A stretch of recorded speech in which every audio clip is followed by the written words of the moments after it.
Then you bust in and fight, agonize at the lights. Every night you fight, favorite sight, vivid sights, baby Joe and escapade. Fancy arcade, pixelated party, lesson day unafraid. Karaoke screams, singing themes, heart and sleeves. Anime dreams, bursting seams, city gleams, dancing screams, endless streams, less extreme, Saturday gleams, solar day gleams, so it seems nothing reams. Break the channel, riot loud, crowd unbowed, techno sound, pulses pound, dream astound, youth unbound, joy profound, I'm lost and found. Channel raver on the prowl, echoes howled. Good evening and welcome, fellow nerds. It is I, your guide to all the tabletop role-playing game nonsense that is affectionately referred to as Hey You, the OG GM. It is 5 o'clock and I am joined by the Compleat DM, Joel. Welcome, Joel. Thanks for taking time out of your busy day there in Canada to talk to us about gaming and stuff. Thank you for having me. Oh, no, we've been chatting for a while now online, and I figured it was about time to get you on here and talk about Salaryman and Metalhead and whatever else. Yeah, and it's awesome. I love doing these. They're always fun. Yeah. So let's get started with the I recently saw a post where somebody said you'd never accomplished anything or made a game or some such thing. That's true. That's so all true. Let's talk about the game that you've made. Let's talk about Salaryman. How much can you tell us about Salaryman and what is it? Sure. Without violating NDA or whatever. Yeah, so Salaryman is a video game. Right now, it will be a PC exclusive for the foreseeable future. But what it is it is a life simulator where you play as a Japanese salaryman from the 1980s. So you are born destined to work for one company for the rest of your life. And you have to go through and live Salaryman's daily life. So it has a time system similar to like Stardew Valley, where you have a certain number of minutes in real time in the day to get things done. You start in the basement in a mail room, doing menial tasks like sorting mail. You have to talk to and interact with the different staff. They all have, a lot of them are just sort of generated models. We have a system that does that to fill up space, so that there's a lot of action. But then there are these more character-driven NPCs that you'll kind of get to know throughout the course of the game and help them with various things. And all of this is presented in a way where we've gamified these different elements. So sorting mail, for example, is like a mini game. There'll be a mini game at home where you work on your car and try to get it up to speed so that you can stay out longer in a day and extend your day a little bit. And we're just trying to capture some very particular moment in place and time that we both find interesting. That's myself and Clayton, the other half of Mycelium Games. We're just kind of fascinated with that. Maybe it's because we've been in the corporate world before and we have a lot of contempt for it in some ways. And in Japan, it's just there's a very extreme difference in the way that life is treated. Not everyone that works for a corporation in Japan is a salaryman. Salaryman is a very specific kind of role, but it's one with that has a lot of respect and has a very unique culture. And we're not making the game to poke fun at it. We're making it sort of to, I guess, illuminate people a little bit on what that would be like. Of course, there's only a certain degree of accuracy we're going to reach because, number one, it's set in the 1980s, and number two, it's in a culture that isn't our culture. We have some connections with it in our own ways. Clayton, for example, did live in Japan, so he's got more insight on that than I do directly. And I grew up being pretty fascinated with the country and in particular their music and just some of their culturally specific things that we don't have here in North America. Now, is it on the market yet or is it still in development? It's in development right now, and we have 3 people on the project. So there's myself, there's Clayton, and there's a friend of mine named Gopi who is helping with music as well as some of the writing. So we kind of have split the duties. Clayton takes care of most of the graphic design and the programming. I do the writing and the design and the game design and the music and sound. And Gopi is assisting us with that. And it's coming along pretty well. We have lots to demonstrate, but we're keeping a lot of it under wraps now. Yeah, just obviously. Because at this point we're getting closer to where we will be marketing it, and we just want to be careful of what we're putting out there and showing people, making sure that it's in a state where it doesn't look amateurish and incomplete. And so we've kind of dialed back the sharing of it a little bit, but I'm also learning video editing and getting better at that so that we can cut a trailer for it at some point in the near future. So by the end of the year, I'd like there to at least be some kind of Steam page for it. And great. I can't wait. Yeah. I look forward to playing the demo and reliving my corporate years. Yeah. And I think that it will be more interesting probably to people that have had that life to some degree, because it is a really different kind of lifestyle. I've worked in blue collar and white collar industries, and they couldn't be more worlds apart. And because it's so demanding, I think, the corporate world, because you're working such long days, you develop these very unique relationships with people. And that's what interests me about most stories is people and their personalities and how that's conveyed. So I'm being very careful in the writing to make these characters outside of the salaryman, who's kind of a blank slate that just represents the player, trying to make them interesting and make them say interesting things.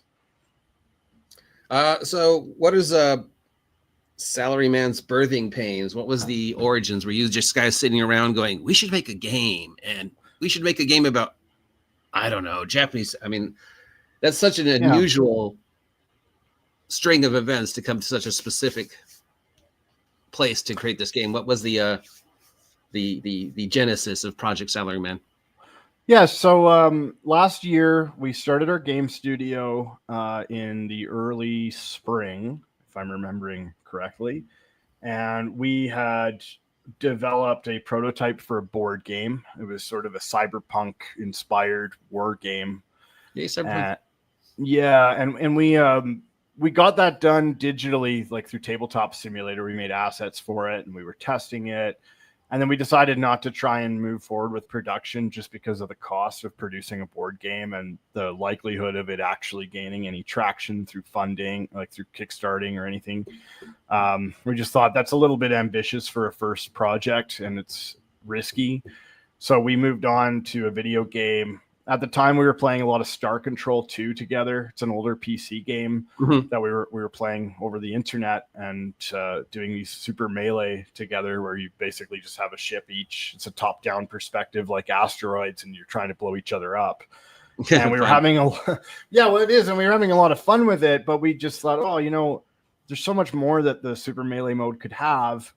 So he started building a prototype for that just for us to play, where we could have more hazards on the map and different things like that and make it more customizable. And then that became sort of the main project we were doing for a while.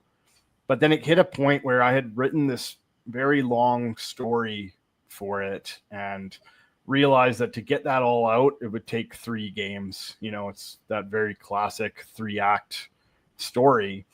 And that we wanted voice acting. We wanted to really like pay homage to Star Control 2, which is a childhood favorite game of mine. And we just didn't feel that we had the resources at the time to do that properly. But when we were prototyping the Cyberpunk game, we were throwing out ideas for other board games. And I remember we were talking about making a game almost as a joke, where it just has like so many mechanics and it's so obscure that it's almost unplayable. And this was like, we were not actually going to do that, but we were just kind of joking about that one night. And I still can't remember which one of us proposed the idea, and neither can he, but we sort of mutually came up with the idea of making it a game about a salaryman. And just because of like the drudgery of corporate life, we thought thematically that would fit in with like doing these really redundant and boring tasks, you know, in repetition. So it started out as a board game idea that we weren't really taking too seriously, but we had it in the back of our minds. And then kind of like near the end of the summer of last year, he said, why don't we, like, I can probably start prototyping Salaryman. And because we were burnt out on the other game, which is Procyon Frequency, kind of knew that we were stuck at the moment. And we thought Salaryman's a little bit more digestible. It has a simpler art style. It has, you know, it's simpler in the facts that we don't have to worry about physics and things as much, because the other game, Procyon Frequency, was very physics heavy. So programmatically, it was complex, and it also had a lot of net code that was further, you know, adding to that complexity. Whereas Salaryman just being like a straight single player experience was more digestible, and he started pumping out code for that, and he's been doing so ever since consistently. And yeah, that's just how we kind of came to that direction. It just sort of happened organically. Cool. So you're like a computer. You are like a modern day jack of all trades, because you are always posting so many different things. You're teaching yourself Japanese. Yep. You've got the video game thing. You're in a band. Yeah, right? Yeah, that's right. And Yeah, I'm in a metal thing. band. And you're also designing RPGs. And I get the feeling that's not the first RPG you've designed, Metalhead. So how the band is, how did that happen? I mean, how many people know that you're in a band? But you talk about it all the time. So he's truly a jack of all trades, guys. A lot of people I know are surprised when they hear that. People that, especially, I remember hearing that from a guy. I used to work at a computer store as a salesman there. And then I guess one of my friends messaged me one day and said, oh, Arvin, the guy that we worked with, says you're in a band now. He like came into work and was showing everybody. And how that happened was I got really sick. So I deal with a lot of like digestive problems. I've got a lot of intestinal issues that sort of chronically over a long period of time now, about 8 years. And when they were at their worst and I was kind of at my most miserable, I wanted to pick up a productive hobby, and I hadn't touched a guitar probably in like 10 years. So I bought one. I bought the one I wanted, which I'd never done before. I always went really cheap, but I went for like a Fender Strat finally. There's a name I recognize. Yeah, and I was playing that, and I was posting little videos of my progress. And then when I was in my early 20s, I worked with a guy at a record store, and he started a band called Megiddo, which was like this heavy metal band, thrash metal band. And I was in it for about 2 months. I was kind of like the second guitarist, but I wasn't up to snuff at that point. I wasn't skilled enough to really contribute. So I backed out of that. And I wrote a song for them, and they credited me in the album that they released, which is a cool gesture because I didn't have to do that. But we kind of kept in touch over the years, and he had seen some of the samples and things I was posting.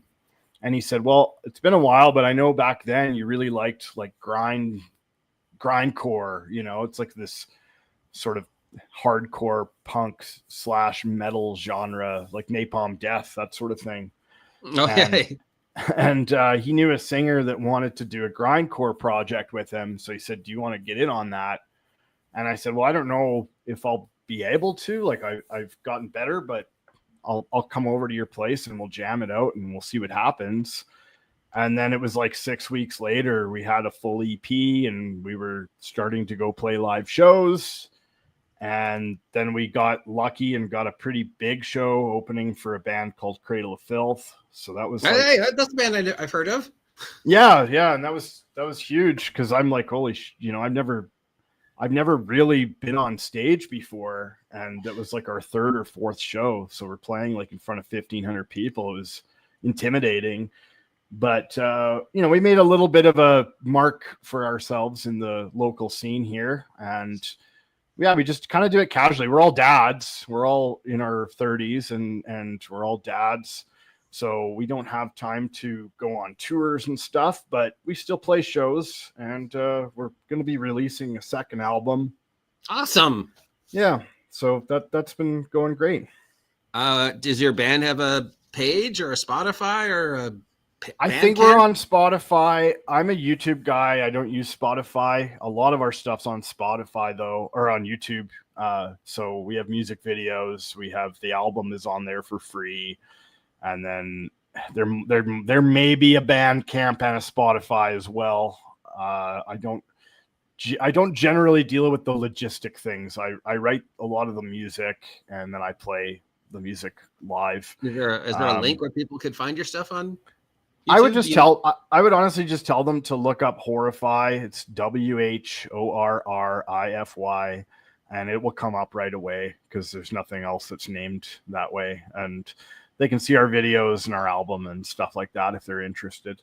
Awesome. That's amazing, dude. And we have a Facebook page that I do run. So I kind of lied. I do run the Facebook page, but it's like, I don't know. It's like memes more or less. I don't do traditional self-promotion by any stretch. It's sort of, I'm a fan of like these big online narratives. I've always thought creepypastas and things like that were cool. Yes.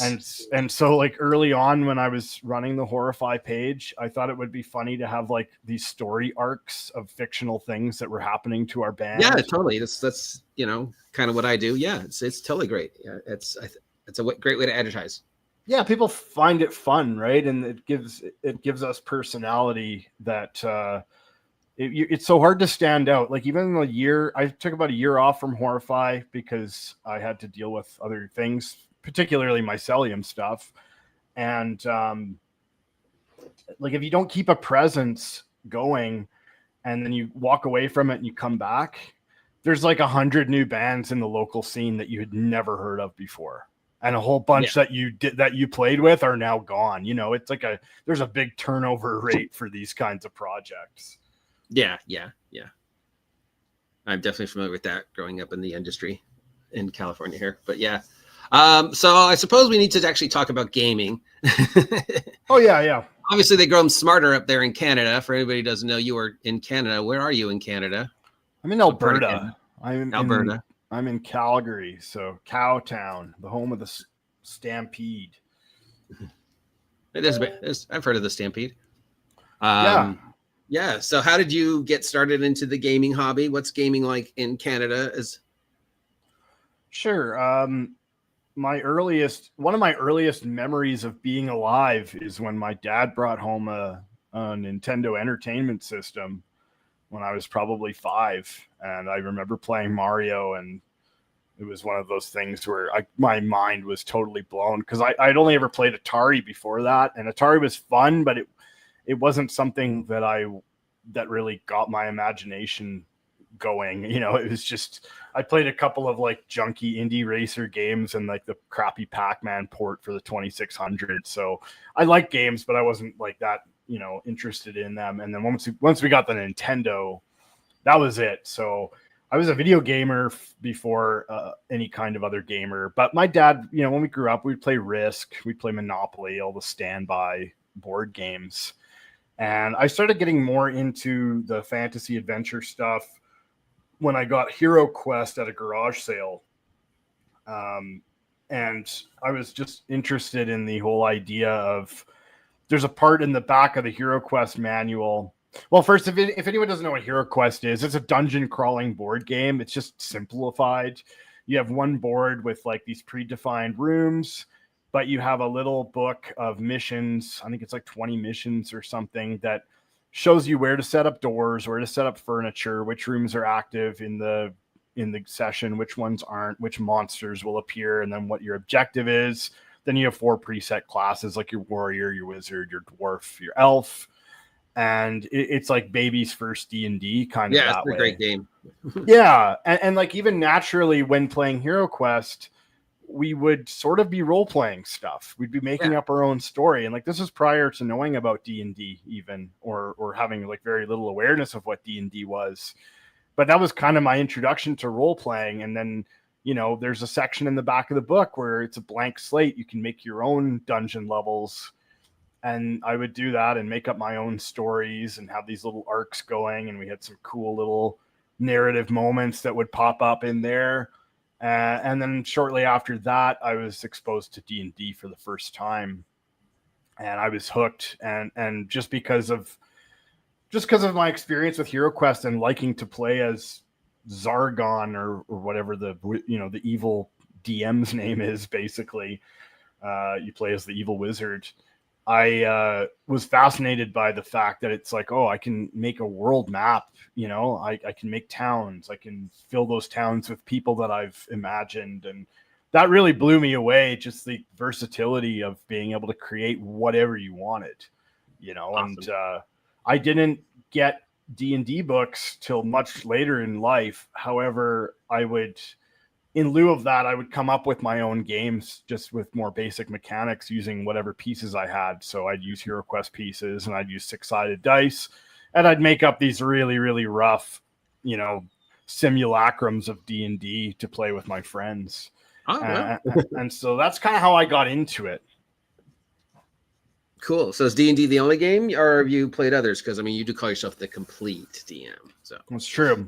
I've played others. Cyberpunk is one of my favorites. Probably my favorite game, actually. In as far as which one? Tabletop the GURPS one or the Artisolian one? Red, actually. Oh, okay. I love Red, and I love it because of, to me, like things. I like the thematic nature of it, especially when it's paired with people having like the Cyberpunk Red app on their phones. Normally, I would hate doing digital stuff. Like even for D&D, I don't use a virtual tabletop. I usually point a camera down at the table if I'm playing online with people and still use maps and stuff. But with Cyberpunk, it just makes so much sense to me to have a phone in your hand at the table, because that's kind of the world that you're in. That's the world you're playing in. So I find it really cohesive from a thematic perspective. But I've also I've run Troika, I've run Morkborg, I've run various OSR games like Dungeon Crawl Classics. I've run one of the Star Wars RPGs. I can't remember which one, but it was in the early 2000s. So whatever one that one was. Did it use D6s or weird looking dice? I believe it used...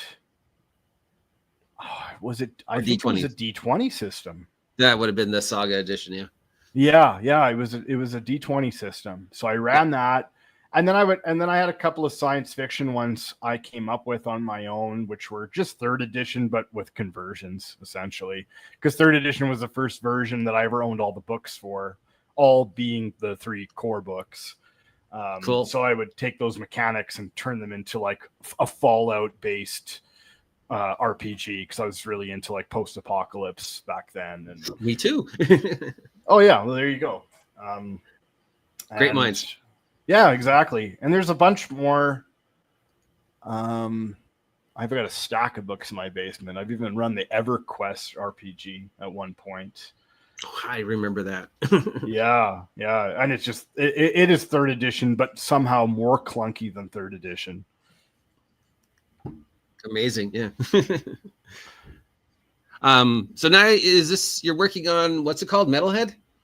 Yeah, Metalhead is the one that I'm really nose to the grindstone on. Is this the first one you've tried to publish, or has there been ones before this? There's been a bunch of projects that I've worked on, and what's interesting is that almost all of them have DNA that has gone into Metalhead. So last year, I was experimenting with a bunch of different little games, and I would get stuck, or they just weren't working, or they weren't filling the need that I wanted. And so I kind of shelved them. But then it all kind of came together this year with the Metalhead idea. Metalhead actually started last year too. I was originally calling it Perfect Hatred, and it was essentially just a straight clone of the Doom series in tabletop format. But it's evolved quite a bit from there. So I would say that Metalhead's the first very serious one that I've sat down and actually said, yeah, we're gonna finish this and get it done right, and we're gonna put it out on a market and hope that somebody wants it, So it's like a futuristic, quasi post-apocalyptic shoot 'em up type thing. Yeah, so the weird monsters. Yeah, the universe of Metalhead is really inspired by three things, which is arena first-person shooters, which I'm a huge fan of. So games like Quake and Doom and Blood, Duke Nukem. Yeah. Heavy metal is really thematic, obviously, in Metalhead. There's tons of music and metal references just in the names of things and in some of the dialogue or some of the lore, I guess. And then the other one would be, like 80s cartoons like Heavy Metal or Gandahar. The sort of cartoons that would come around in that time period that were more adult oriented, stuff like the Bakshi cartoons, Lord of the Rings, and Wizards. Fire and Ice, yeah. Yeah, so it's kind of a culmination of all those interests that I've had smashed into something. And the lore for Metalhead is tied to the Procyon Frequency storyline in a more of a loose way, where Procyon Frequency was intended to have multiple endings, the first game. And Metalhead is what the universe will turn into if you got the worst ending, essentially. Like if you game over in the game, then Metalhead happens. And the idea is that there's just this evil AI, the sentient AI that's hell-bent on the destruction of humanity, of course. And they have found ways to open these slip gates through to a realm called the Cosmic Debris, which is like the junkyard of the universe. It's like when matter and time is destroyed, brought through black holes, or just like, disappears with time, it all goes here from all possible dimensions. And it's essentially a framing device for the fact that Metalhead has a bunch of monsters in it that are essentially like body horror, mechanical nightmare alterations of traditional fantasy monsters. Awesome. And the idea is it going to be a homebrew system, or are you making it as part of something larger? So I'm using Shadowdark as the basis for the rule system, just because Shadowdark has such a great community behind it, and there's so many people that are playing Shadowdark, and it's great to get help with when you need advice or when you want criticism for something. People are very open to help in that community, and it just has a footprint.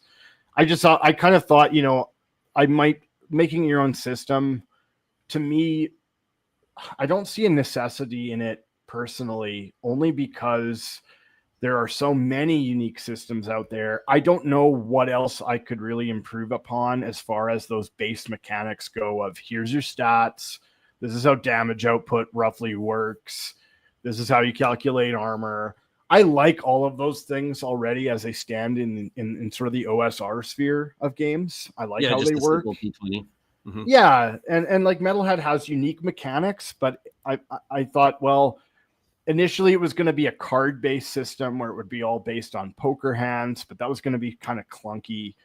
And I thought, you know what, I'm just going to go with a system that's well-known, that people are making modules for already. Then I can just tack on and replace mechanics as I need to fit the theme of Metalhead. I know that feeling. You're in the small family of the fellow people who are making Shadowdark modern games, me and Victor, and the guy who made Dark Space.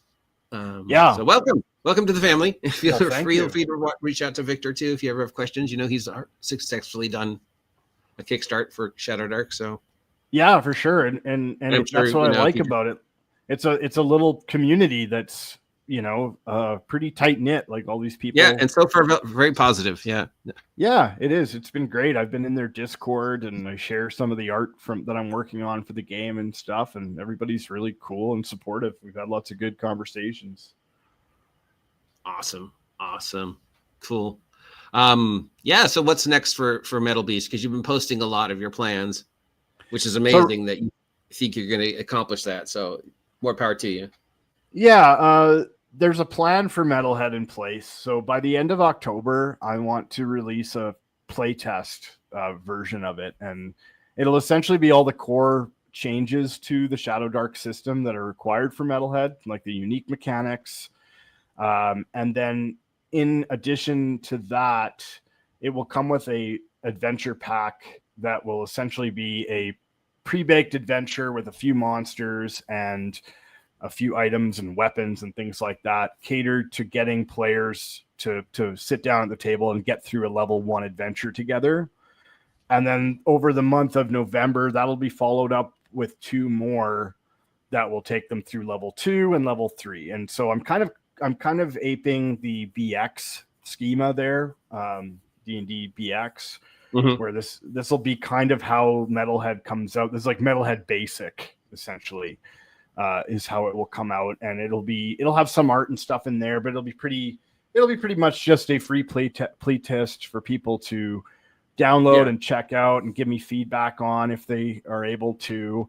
And then I'm thinking January now. I was thinking by the end of the year, but I think January is more realistic to have the entire core book done. And that will come with sort of a second package of adventures along with that. So the whole Metalhead core book will come with enough stuff to take players through from level 1 to level 6.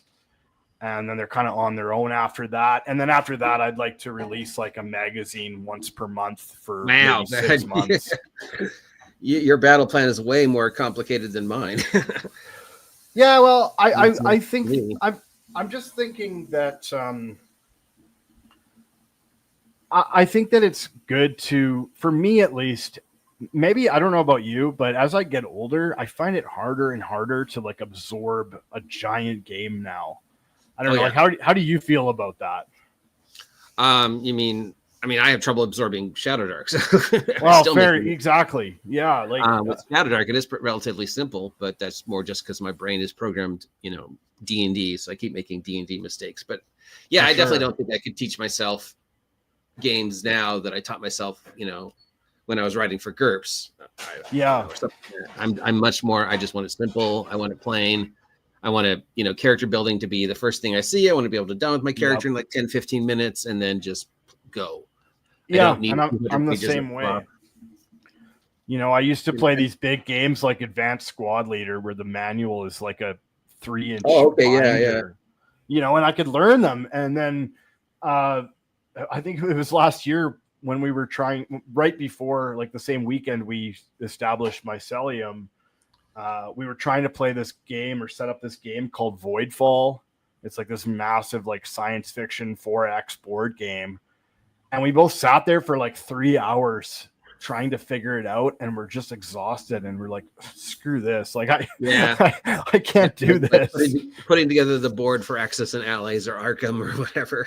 Yeah. It's just like, holy smokes. Like, and I was thinking like, I can't believe I used to be able to do this, I just don't have that kind of patience anymore. So I just think when I'm putting together Metalhead, I'm kind of thinking about what I would like to see, Me too, in a product. And Shadowdark kind of did that, right? Like Shadowdark has a little starter kit that you can download that has the core rules, and and I think it's a good model nowadays where there's so much working against you to put out a product. And now I think it's just exhausting to people because they look at all this stuff coming out. It's like, oh my God, like another 400 page, another 1,000-page rule book yeah, exactly. It's like, I just want to get into this and just run it. And I think that most of the time, those rule books, there's so much fluff and there's so many like little unnecessary rules as far as just getting to the meat and bones of it. So I figure I'll put the meat and bones out first, see what people think about that, and then pad it out for the full release. But I'll give it away for free because that way it gets into as many people's hands as want to see it, and want to try it out. Cool. Awesome. I'm sure everybody is looking forward to seeing it. So yeah, and we both looked at different rule sets over the years and reviewed them, and we've seen some good ones, and I know we both have seen some bad ones. Oh yeah. So it's good that you're open to criticism because that's important. I think I'm always asking people, what should I change? What didn't you like? You have to be, as long as it's constructive. Well, sure. Some people are shitty, but that's not a huge deal to me. I mean, I got over that years ago. Speaking of video games, I used to write for this website called Destructoid, and I remember like the first thing I ever posted on there got like totally trashed. Like I got nailed to the wall. And that was when I first started to learn to take a little bit of it on the chin, because I kind of took it personally for the first little bit. And then after writing there for a while, I don't know, it's like water off a duck's back. But you can tell when people are being constructive, and you can tell when they're just being jerks. Yes. We are both familiar with that. Yes. Yeah, cool. That's awesome. I can't wait. I mean, yeah, just you've got so much going. How do you have when do you have time for the kids? Because I know I heard kids in the background. Well, I stay up, honestly, I stay up till about 3 a.m. most nights. Right. So most of my work happens at night. It used to be really early in the morning because I was training for a bus job that didn't really work out, but I would get to get up at like 4 every day. And then I just, even after that ended, I kind of got used to doing that. So I would work at 8 a.m, but then I would get up at like 4 or 5 and just work on stuff for a couple hours. So I managed to squeeze my time in where I can, and it doesn't really affect anything else, except sometimes I need a day to nap and catch up on a bit of sleep. And now you're bouncing, huh? Yeah. So that's another thing, because I have the job at the bar. I mean, I'm there till 3:30 on Fridays and Saturdays as well, which kind of works out good because I've been doing that for some time already. Yeah, I could see the potential sequel to Salaryman being Salary Bouncer. Yeah, the bouncer You just do a video game about your life. I thought about that. I thought about not about a video game, but I thought about the fact that there is a video game called The Bouncer. I never played it, but it was like a PlayStation 2 game. Oh no, I didn't know that. Okay. Yeah. It's not a great conversation topic because I don't know anything about it except that it's called The Bouncer. Well, but I'm sure it's an interesting conversation topic when you tell people what you do and they're like, whoa, really, dude? Yeah, well, it's fascinating to me because I've always just been a kind of a people watcher. And, when you go to these places, like even the 2 nights that I worked there last week, both nights, like I knew who was going to be trouble when they walked in. Yeah. Sure enough, by 1 a.m, there's a fight outside that you got to get in the middle of. But it's like you can almost predict certain behavior patterns from people. And I don't know, there's a psychological element to it that I find interesting. Or just trying to talk someone down, because it's not like Roadhouse anymore. You know what I mean? There's a lot of rules in place. You can't just start beating people up when they're being losers. I know. Yeah, like you can't chase them out, and you can't. Yeah, they'll sue you. And it happens. And especially in Canada, there's really, really strict laws against self-defense. So really, like the best bouncer is one that de-escalates things before they ever go down that road. And the other night I tried, because there was a dude in there that was causing trouble, and I knew, like, we don't get him out of here, it's going to be worse. And he's with 2 of his buddies, so I kick him out. His other buddies follow. 2 minutes later, we're called outside because those 2 other guys had started fighting each other. Never mind the guy I kicked out; he wasn't doing anything.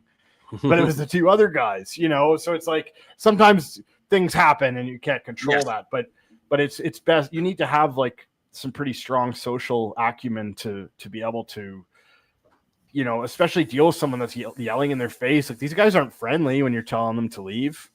They're telling you to F off and F you and this and this and that. And you got to be able to just sort of smile and shrug it off a little bit. But I mean, having worked in the blue collar world, I got used to that too. So I think that transfers over to some degree. Yes, I remember. Yeah, I used to always be able to spot the guy who was going to shoplift when I worked at retail. Oh yeah. You just can always sort of, after a while, you just can sort of tell, like you said, it's like that girl's, going to be shot, Totally. And same in sales, like at the computer shop, lots of people would steal, and like, you could always tell, man. Yeah. You could always tell. Yeah. There was like the odd one that was like a professional thief, and they were really good about it, but most of those guys are dumb. Yeah, the guy who's wearing a trench coat in 90 degrees weather, right? Yeah, and his head's on a swivel the whole time he's in there. He looks terrified. Yeah. It's like, you couldn't be any more obvious, buddy. Yeah, but it's ample feeding ground for role-playing ideas. It is, and actually, that might be a good transition into Cyberpunk, because obviously, like, bouncing is not the first time I've done security. I was a security guard downtown, and probably the roughest part of downtown for several years. And of course, I'm in the music scene and at bars all the time. And so you get to see a lot of rough, sketchy people and a lot of different lifestyles that you don't see in the suburbs. And I think that's what really drew me to running cyberpunk games. Yes.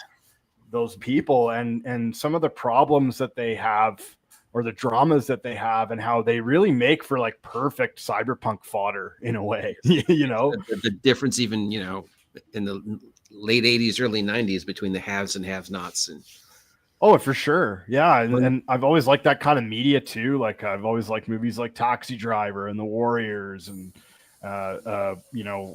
what's the one, They Live, Street Trash. You know, like I've always been interested in kind of, I call it just low life. Low life. You know, yeah, and that kind of thing. Everyday heroes, punk scene, and yeah. The punk scene, obviously close to my home. So speaking of cyberpunk, it's 2025, which means we've pretty much passed every cyberpunk date from all the books and the movies. So how do you feel about the genre now? That, you know, it's like we're not looking at a cyberpunk future. We're kind of looking more at like, you know, I don't know what future. Well, it's interesting to me. I'm still waiting for the flying cars, though. Well, yeah, it's like there's these things that are cultural that early cyberpunk media really was good at predicting in a weird way. Like one of the most standout ones, and this is a strange example, but the movie Gremlins 2, which I don't know if you remember that movie. It's set in like a futuristic smart building. They actually call it Smart.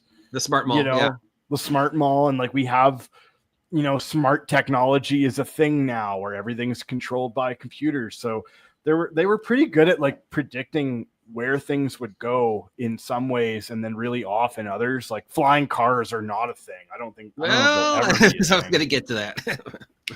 Well, I'm curious what you think about that, just because I guess it's different now that we have literal self-driving cars. I guess there's a future for self-driving flying vehicles, but I don't know about you. The idea of like people piloting a flying vehicle in a city might be like the most terrifying conceptual idea. Yes. So I don't know. I found out about this the other day. I don't know how many people have seen these yet. The single person drones.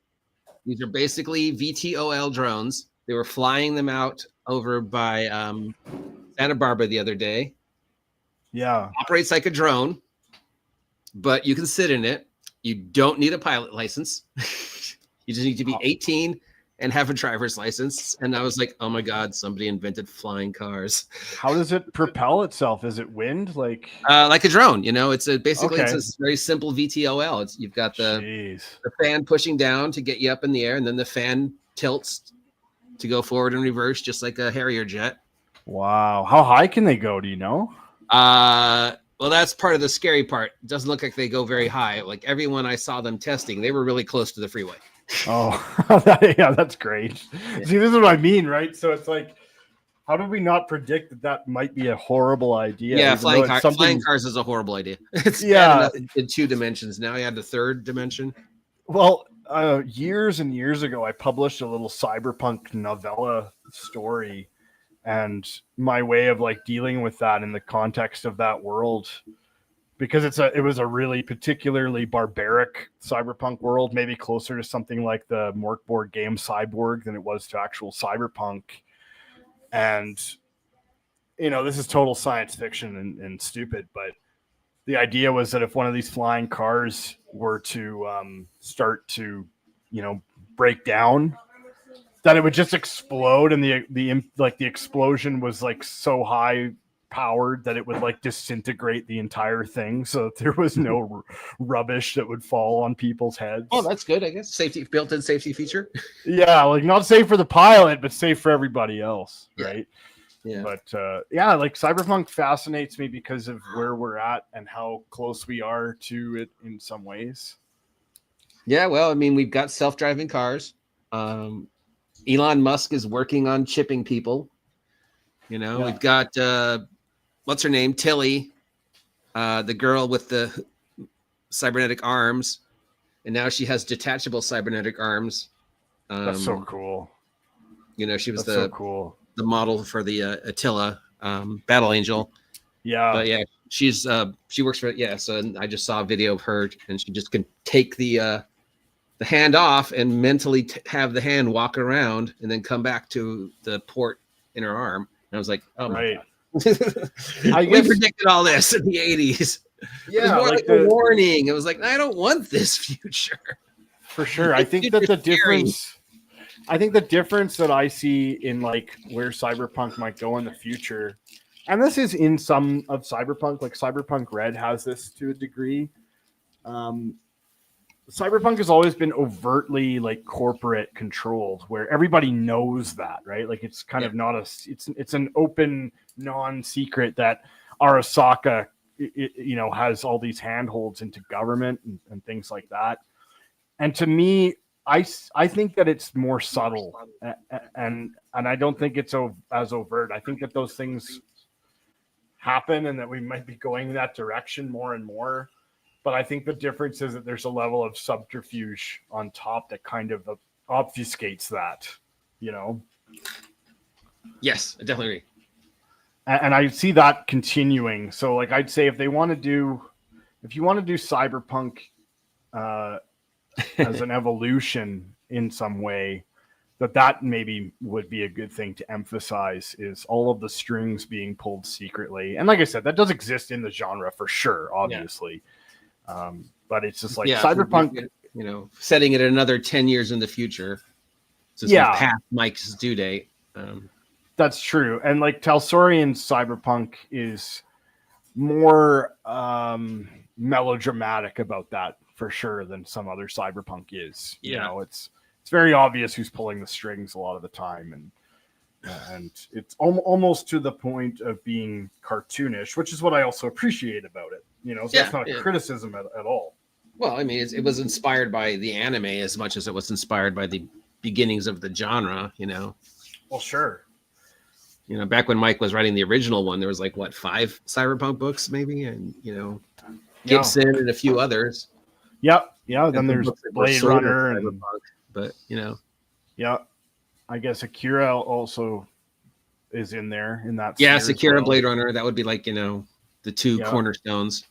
There was other OVAs from that time too, or maybe they were a little later. Like I remember Black Magic N66, Bubblegum Crisis. There was one called Cyber City Odio or something. Cyber City Odio, yeah. Yeah. So that's always been a popular one in anime. Japan ahead of us, and always, which is where apparently you're planning on going, because you've been teaching yourself Japanese, as if you don't have enough skills in your character record sheet. Now you're teaching yourself Japanese because you're planning on going to Japan. That's amazing. Yeah, man. And I don't know how far I'll get. I learned quite a bit of it several years ago, and I don't really remember why. I think it was just, I don't know, boredom. And I've always been fascinated. Well, you live in Canada. It's not like you have anything else to do when it's snowing, right? Well, sure. And I didn't go through with it all the way because I didn't really have a practical reason to do so. I wasn't really planning on going there. I don't consume a lot of Japanese media. There are certain things I do, but I didn't have a real good reason to learn it. So I kind of lost motivation, but I learned enough to be able to pick out things in conversations. And so I'm kind of just trying to pick that back up a little bit. And part of the impetus for that is that there's a lot of people, especially on X, there's a really big community of Japanese people that are interested in tabletop RPGs. They call them TRPGs over there. But they also play, a lot of these people play Pathfinder and play D&D. They're not just playing Japanese specific games that we've not heard of over here. They're playing a lot of the big games that are big here too. I thought it would be kind of cool to connect with more of them and share sort of what we have going on here and see what they have going on there, because we're getting more localizations now of some of those games. Like Sword World is the big one. Yeah. And Fabula Ultima. Yeah, Fabula Ultima. And so, I guess Free League's doing one now. And yeah, so it's I think that bridge is being gapped more and more. I have a couple on my shelf. There was one based on an anime called Goblin Slayer. Goblin Slayer. Thank you. Yeah. And then another one, I don't even remember the name of it. I just remember there's like a blue-haired girl in it. It's a fantasy one. Narrows it down. I just went and looked up like which ones were published here, and there aren't that many, but there were a couple. And they're in like paperback format, and you can get them on Amazon. So I thought, well, that's kind of cool. I wanted to see what they were like compared to what we have out here, you know, what the differences are and stuff. Yeah, it definitely, because it evolved completely different there than it did here, where for the longest time, Call of Cthulhu was the #1 game in Asia. Right, which is the tentacles, I assume. Yeah, I would guess. Like that's such a weird one, hey? Like it's so American coded, Call of Cthulhu. Like it has its roots in Lovecraft's writing, which is like, I think it has more to do with it. Somebody explained it to me that it was more like because it was more close to the real world, where you were just playing normal people, and for Japan, since their culture is much more, the real world, and then there's the yokai and the mystical world, and so that makes sense. It appealed to them because it was like something they understood. I'm a guy. Yeah, I never thought of it that way. That makes a lot of sense. And then I also have to maybe occasionally deal with horrible things, as opposed to I'm an elf, which wasn't really something that they had other than an anime, Yeah, exactly. And most of their, even their fantasy anime was based on American stuff, elves and dwarves. Well, I was gonna say, I think Lodos War was it a D&D campaign or a Sword World campaign? It was a D&D campaign that became an anime, that became a D&D campaign, that became a different anime. I never saw it when I was young, but I remember seeing it all the time, like in the video store and stuff. There was all these VHS tapes of Lodos War, and I always wanted to watch it. Yes, it's a great one. Yeah, it is. So you were like the 4th or 5th Canadian I have had since I started doing interviews. How interconnected is the Canadian gaming scene? Because I've, do you know Dungeon Minister or Rick, or are you all just sort of like little separate islands that never interact with each other? I think we're more islands. The only Dungeon Master, there's Night Danger on X, who I've interacted with a little bit. And then there's a guy that's not on X that I don't know if anyone on X knows of him. He's called Tao of Gaming, and he has a blog. Actually, I know that name. Oh, you do, eh? He lives in the same city, so we've actually exchanged emails a little bit, but he's a bit of a, I don't know how to describe him. I wouldn't say recluse. I don't think he's a recluse. I think that he's just very particular about people, and he I understand that. You know what I mean? He like, even when I wrote a big piece about him early on when I started my Substack, because he's infinitely interesting to me, the way he runs his games and the stuff he produces for his games. But he can be a little prickly. You know what I mean? Yes. Well, I think everybody in this hobby is a little bit prickly. Yeah, they can be a little bit prickly, for sure. I've got that side to me too, and I can definitely be off-putting. I've definitely gotten on my soapbox and gotten myself into trouble more than once. Oh, for sure, yeah. But you got to learn from your mistakes. You can't just keep repeating the same thing, right? That's true. Yeah, but as far as that goes, I don't really. If I do talk to other Canadian guys on here, I don't know who they are. Okay. Yeah. So maybe that's something Dungeon Minister could fix, dude. You're already doing a convention. Just get all the Canadians together. Yeah, I don't even know if we have something like that. Like we have sort of like a Comic-Con thing that happens. I know Dungeon Minister's doing Cleric Con, but I don't know if anything else. And that's whatever part of Canada he lives in. Yeah, I forget. And of course, I tend to interact with a lot more Americans online. Yeah, that seems to general. be. Yeah. It's like there's a geek culture up there. I mean, you have the Soska twins who live up there. It's true, but there's geek culture here. But I think Canada's doesn't also really feel like it interacts the way it does here, or did here before COVID. We're pretty spread out too geographically. Like all the major cities are pretty spread out from one another. So going to like if I was to go to something in Ontario, that's like a 4 or 5 day drive to get out there. Okay, yeah. Like it's so widespread. So I think that might be part of it. And the gaming clubs and things we have here, a lot of them don't tend to stick around. Like we've got a couple of standbys. So the claim is that it's the biggest board game store in the world. I don't know if that's true, but there's a place called the Sentry Box in town here that has a lot going on. But you have to understand too, Calgary's a big place. Like if I want to drive to the Sentry Box, it can be in rush hour traffic, especially. It can take me like an hour to get there. You know, that's like driving to another town almost. Yeah. I guess it's just something. If you live in a large, heavily populated place like I do, you know, it's just something you don't consider. Well, yeah, and it's like it's downtown, and parking kind of sucks too everywhere there, and so a lot of these places I don't go to regularly just because it's not that convenient.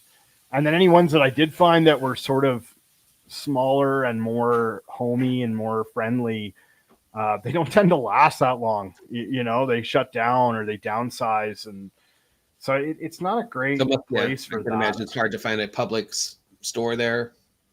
Yeah, it is. Like public gaming isn't as huge here. It is with card games, right? Like there's Magic the Gathering guys and there's Warhammer guys, and they've got their places to go. But I don't know if there's a whole lot going on in the public gaming space with tabletop stuff. Okay. Probably, and I'm sure post-COVID, more and more people, you know, fled online, and then that changed a lot. Actually. It's hard to come back once you've been online because it's like, you know, leaving the house is work. I can just game online. For sure. And I don't mind running games for strangers. I did one last year for a dude in the neighborhood and some people. Yeah. Schedules are the hard thing to line up. You know, that always gets in the way. I kind of prefer running games on Discord now just because I can have all the right people that I want in my game, you know, like my buddies out in Toronto and stuff. And I don't have to worry about driving out 45 minutes somewhere, and I can, you know what I mean? It's just so much more convenient, and there are good ways to do it and bad ways to do it. But I think I found what works for everybody. And, I don't know. Like I run public games for my kids and stuff, obviously, but I think like as far as like my big game goes, I'm just going to keep doing it on Discord. I've been doing it on Discord now for a few years. So congratulations. It works great. Yeah, it must be nice. Yeah. Cool. Well, we're coming up on an hour. So before I let you go, I always like to end these things with story time. Since you and I have a shared history with a certain individual who I'm not going to name, we obviously have some stories about this individual. So what is your best story about this individual without mentioning any names? Oh man, my best story. Well, that's a tough one. That's a tough one. This person we're talking about, keep in mind, they're watching. they're probably watching, but they don't allow many avenues for interaction with them. Mm-hmm. I think the best one is like, I've always been mixed feelings about them in the way that sometimes like I think, oh my God, this person is like totally irredeemable. But every now and then I get fooled maybe by the fact that they might seem to be opening up a bit or willing to take a bit more criticism than usual, this sort of thing.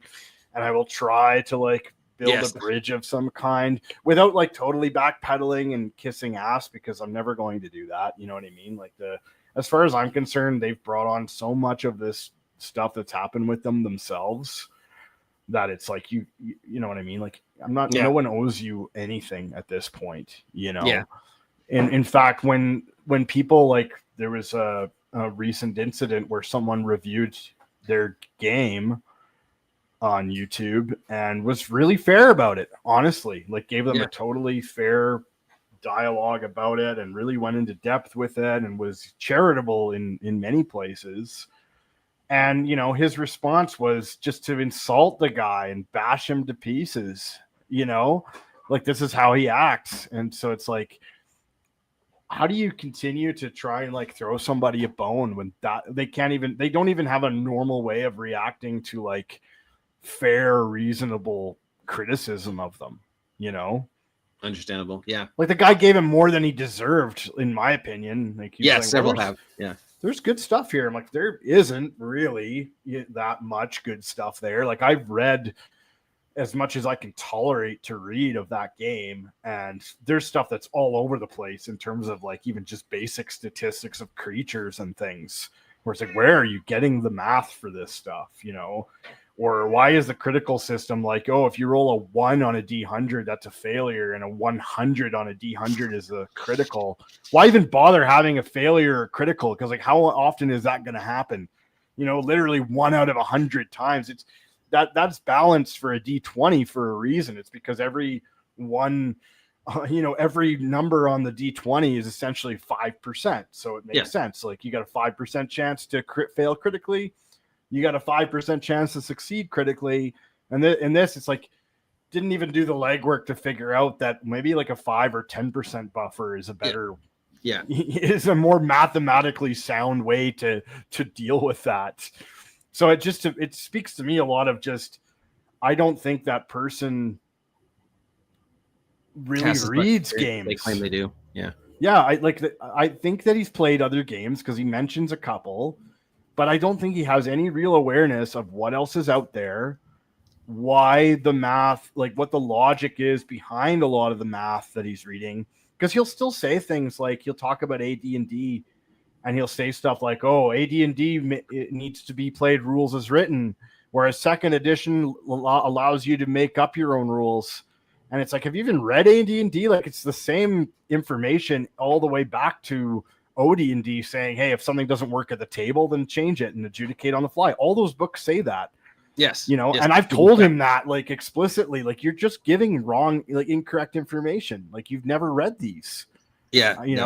I'm convinced he's never picked them up before to know what the actual differences are, because he couldn't tell you a single one.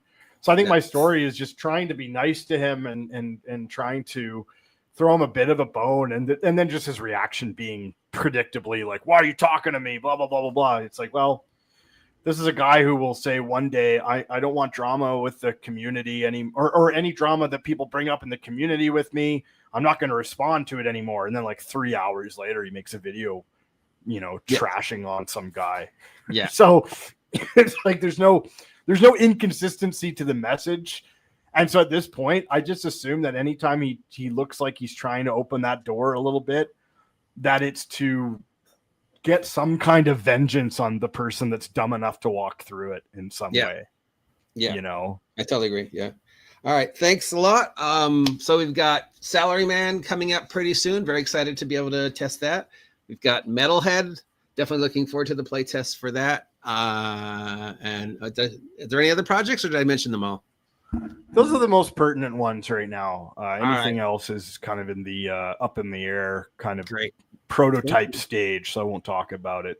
Thanks for taking time out to talk to us. If anybody wants to check out the Compleat DM Joel's stuff, he's on X, definitely. And I guess you've got some stuff out there on the other things, but mostly X and Discord seems to be your main base of operations from what it sounds like, correct? Yeah, X is the main one, and then I've got a Substack blog, and so you'll find the information, the link for that in my bio if that interests you as well.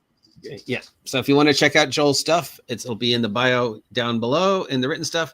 Thanks for taking time out. My best to your family for letting you sit and talk for an hour. I really appreciate getting to know you. I look forward to watching what's ever next from the exciting world. I'm excited to play Salaryman. So thank you, Joel, again.